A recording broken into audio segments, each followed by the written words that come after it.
all of us think about retiring.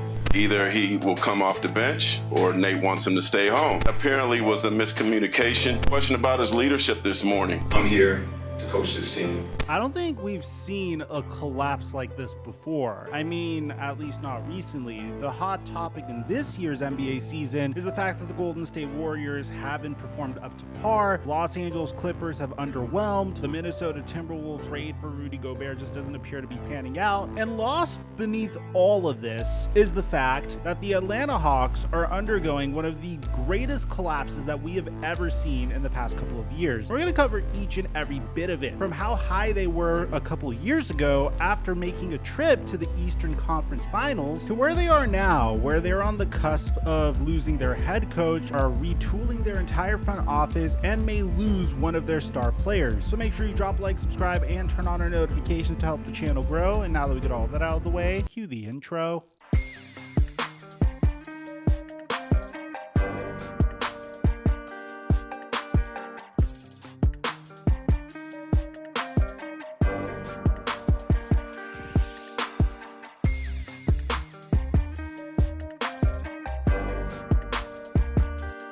A lot of you guys have been hitting me up in the DMs telling me how much money you've been making on Prize Picks. A huge shout out to my subscriber Spencer Sims, who's made $7,000 off of his picks over the past 2 weeks. If you follow me on Instagram, you know I play Prize Picks religiously and I post my picks to my story each and every day. And if you want to try out Prize Picks right now, when you use my promo code microphone, you'll get up to a $100 deposit match on your first deposit. And if you get any big hits on Prize Picks, make sure you DM them to me on Instagram so I could feature you in future promos. And thank you, Prize Picks, for the sponsor. Mike Chuck 1212. What's going on, everybody? 2 years ago, during the 2020 to 2021 NBA season, the Atlanta Hawks underwent some turmoil. Lloyd Pierce and Trae Young just couldn't get along with one another. It got so bad that the Atlanta Hawks decided to part ways with Lloyd Pierce in the middle of the season. And as a result, they elevated Nate McMillan to be the interim head coach for the remainder of the season. The result? They finished 5th in the Eastern Conference, which was a gigantic improvement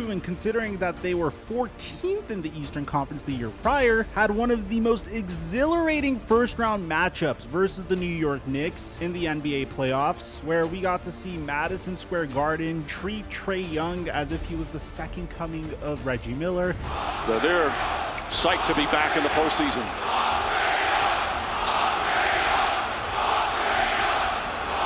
An obscene anti-Trae Young chant erupts, which continued into a second round matchup that went to Game 7 versus the Philadelphia 76ers that essentially ended Ben Simmons' Philadelphia 76ers career and kind of made him a shell of his former self ever since, and concluded in the Eastern Conference Finals, where they would lose to the Milwaukee Bucks in 6 games, who, by the way, would end up becoming the NBA champions that year. This was done on the back of Nate McMillan, Trae Young's remarkable play, and one of the deepest NBA rosters that we've ever seen. At the time, the Atlanta Hawks boasted players like Trae Young, Danilo Gallinari, John Collins, Clint Capella, Kevin Werder, DeAndre Hunter, Cam Reddish, Rajon Rondo, Tony Snell, Bogdan Bogdanovic. You guys get my point. Following a season like this, all you could think of is how you could build upon a team that was this successful. Unfortunately for the Atlanta Hawks, that's not what would happen. As a matter of fact, just a few months later, the very first piece of information we would get about the Atlanta Hawks is how their ownership said that it's a pretty good bet that this team will not be able to bring back everybody they want. This coming from Chris Kirschner at The Athletic, and the direct quote being, "It's complicated, of course, because what we're trying to convince people is we're building something. But let's not kid ourselves. Our job is to run a good business. What we're trying to achieve is literally keeping our best players, as you could imagine. Trying to make clear that we're going to have to spend a lot more than we have this season. We fully expect that. I'm not sure that we're going to be able to keep every single player that we want to keep. Pretty good bet, pretty good assumption that we will not, but I do think we have several years that we should be able to build some real stability. If the question is that we are scared of the tax, are we scared of going into the tax? I'm scared of paying the tax and not being a good team. Yes, that I'm scared of. But if we have to go into the tax to be a great team for a period of time, so be it." 1 year later, the Atlanta Hawks would unfortunately see a gigantic step back, finishing 9th in the Eastern Conference, which led them to realizing that that they needed to make some adjustments going into that offseason. And adjustments they made, believe me. Their biggest move of the offseason, of course, being a huge trade for San Antonio Spurs star guard DeJounte Murray. A trade that was applauded by many NBA fans at the time. Maybe this is the partner that Trae Young needs. Maybe this is the backcourt mate that Trae Young needs. Out went players like Kevin Werder, Bogdan Bogdanovic, and Danilo Gallinari, and in came DeJounte Murray. In order to acquire DeJounte Murray, the Atlanta Hawks had to pay a hefty sum of capital, giving up Danilo Gallinari, a 2023 first-round pick from the Charlotte Hornets, a 2025 first-round pick, a 2026 pick swap, and a 2027 first-round pick. And at the time, this was seen as a slam dunk. Whenever a trade like this occurs, it's really easy to get excited about the prospect of what could be. At the time, we were thinking that all Trae Young needed was a two-way star in the backcourt that could complement him, and the Atlanta Hawks will be in the Eastern Conference Finals again in no time. Little did we know that this was potentially the beginning of the end of the Atlanta Hawks front office, because apparently a lot of the front office didn't want this to occur. They did not want to trade for DeJounte Murray. And this is coming from this Athletic article from Sam Amick titled "Inside the End of the Travis Schlenk Era in Atlanta, the Hawks' New Power Structure and How It's Impacting the Team." Amick would say, "As I discussed on a December podcast visit with The Ringer, this reality that key Hawks figures were feeling undermined by Nick Ressler's influence became a growing issue internally in recent months, specifically in relation to Trae Young, and had everything to do with Tony Ressler's choice to overhaul the staff." So for those of you guys that don't know, Tony Ressler is the owner of the Atlanta Hawks. Nick Ressler is his son. He obviously has a lot of authority over the Atlanta Hawks, I guess due to nepotism. And this got in the way of Travis Schlenk doing his job, supposedly, and is a huge reason why the Atlanta Hawks are currently undergoing significant changes in their front office. So check this out. The DeJounte Murray trade with the San Antonio Spurs was the beginning of the end. As sources say, it went down despite Schlenk expressing his concerns about the price being paid. 3 first-rounders and a first-round pick swap and Danilo Gallinari. And with Nick Ressler known to be the driving force behind the deal, league sources say that Landry Fields and several other team officials were in favor of the deal as well. As John Hollinger detailed on Monday, the Murray deal essentially cost the Atlanta Hawks Kevin Werder as well when they had to trade him to Sacramento to get under the luxury tax. So much for paying that luxury tax, eh? Here's the thing, you might be thinking, what on earth is the problem with the DeJounte Murray trade? DeJounte Murray is a fantastic player who is a superstar with the San Antonio Spurs. He's really freaking young as well. You might be even looking at DeJounte Murray's averages this year and saying, hey, for the most part, he's the same exact player this year as he was last year. He's averaging the same exact numbers, more or less. There's marginal differences, but take a look. Last year, he averaged 21 points per game, had 2 steals per game, averaged 9.2 assists per game, 8.3 rebounds per game. He shot 33% from 3. Now, obviously, when you're paired with Trae Young and you have a stronger team around you, some of your numbers are going to take a hit. So his rebounding numbers took a bit of a hit. But for the most part, this year, he's averaging 20 points per game, 6.1 assists per game, shooting 34% from 3. The story is significantly different once you look at his advanced statistics, though. His offensive box plus minus went from a 3.7 last year to a 0.6 this year. His defensive box plus minus went from a 1.7 last year to a 0.3 this year. His value over replacement player went from a 4.4 last year to a 1.0 this year. And his player efficiency rating went from 22.3 to 16.6. Now, we could put all that aside because, yeah, it's definitely not what you traded for, and obviously his circumstances are significantly different. The problem isn't necessarily DeJounte Murray's level of play. He's not having a Rudy Gobert-like regression. The problem is more the fact that the Atlanta Hawks made a horrific mistake here. Guys, what is the #1 indicator of a truly dysfunctional franchise that has no idea what it's doing? A front office that doesn't understand the value of players. I'll give you a good example of this. This past offseason, the Cleveland Cavaliers decided to make a huge trade with the Utah Jazz in acquiring Donovan Mitchell. Donovan Mitchell is exactly the same age as DeJounte Murray. He has 3 All-Stars underneath his belt and is considered to be an overall better player than DeJounte Murray. Maybe it's because his teams were more relevant because DeJounte Murray has been on a rebuilding team and obviously had a year where he was injured. But when you take a look at what the Cleveland Cavaliers gave up for Donovan Mitchell, they traded Lauri Markkanen, Ochai Agbaji, Colin Sexton, 3 first-round picks, and 2 pick swaps for Donovan Mitchell. Now, of course, this is a little bit more, but the reason why this is so significant is Donovan Mitchell is under contract until the end of the 2026 NBA season. Well, that's technically his player option until the end of the 2025 season. Meaning at the very minimum, the Cleveland Cavaliers get Donovan Mitchell for 3 seasons. And that is definitely worth paying the price that they paid, especially considering what Lauri Markkanen and Colin Sexton meant to the Cleveland Cavaliers prior to that trade, especially when you project what those draft picks are going to be. Cleveland Cavaliers were contenders even before Donovan Mitchell. At the very minimum, they were a 7th or 8th seed. Those weren't going to be the craziest draft picks. With Donovan Mitchell, they're obviously a completely different animal. Problem here is the Atlanta Hawks made this huge trade for DeJounte Murray, and DeJounte Murray could leave in a year from now. They gave up 3 first-round picks, a first-round pick swap, and Danilo Gallinari for a player that could leave in a year from now. And apparently this was a huge cause of the commotion in the front office of the Atlanta Hawks. They also had to trade homegrown talent in Kevin Huerter in order for this to go down. We're not even close to the tip of the iceberg in terms of what is going on with the Atlanta Hawks. We didn't even discuss Trae Young. We didn't even bring up the head coach trying to resign soon. There's so much to discuss here. The article continues by saying, put yourself in DeJounte Murray's shoes. When the 26-year-old guard first came to town, his enthusiasm with the move was well chronicled. He was excited about teaming up with Trae Young, which mattered a great deal, especially since Murray will be a free agent in the summer of 2024. It's only been 1 season since the Hawks' Eastern Conference Finals appearance in 2021, and there was an expectation within the locker room that this group would be capable of contending with the East's elite again. But now, amid all these on-court struggles, Murray now finds himself navigating an environment that is wholly different from the only other NBA team he's ever known. He spent the first 6 seasons with the San Antonio Spurs, organization that is known for its lack of drama. As he admitted, the transition from there to here has been challenging. I mean, there's a lot going on, non-basketball. And then with basketball, you've got guys in trade rumors, obviously more than. I wouldn't say more than what I expected, but more than where I came from in San Antonio, where everything was just not as loud. There's a lot going on, but for me, I'm just trying to keep guys together with my leadership, showing up to work, working hard, being vocal, and keeping us together, and trying to keep the outside noise the outside noise. But at the end of the day, we all see it. You can't hide, you can't run from it. For me, like I say and I always preach, adversity shows what you're built of and who you are. I love adversity from where I come from to make it to the NBA, getting overlooked, getting hurt, being out a whole year, just fighting. No matter what, adversity, it helps build you up. So like I said, there's a lot of noise, but at the end of the day, winning takes care of all, so we need to control what we can control, continue to come together as brothers, and try to go out and win basketball games. There's obviously what happened with Trae Young recently. If you remember his misunderstanding with Nate McMillan, which resulted in a very uncomfortable back and forth with the reporter. You are a leader of this team, and when you're not there to support your guys.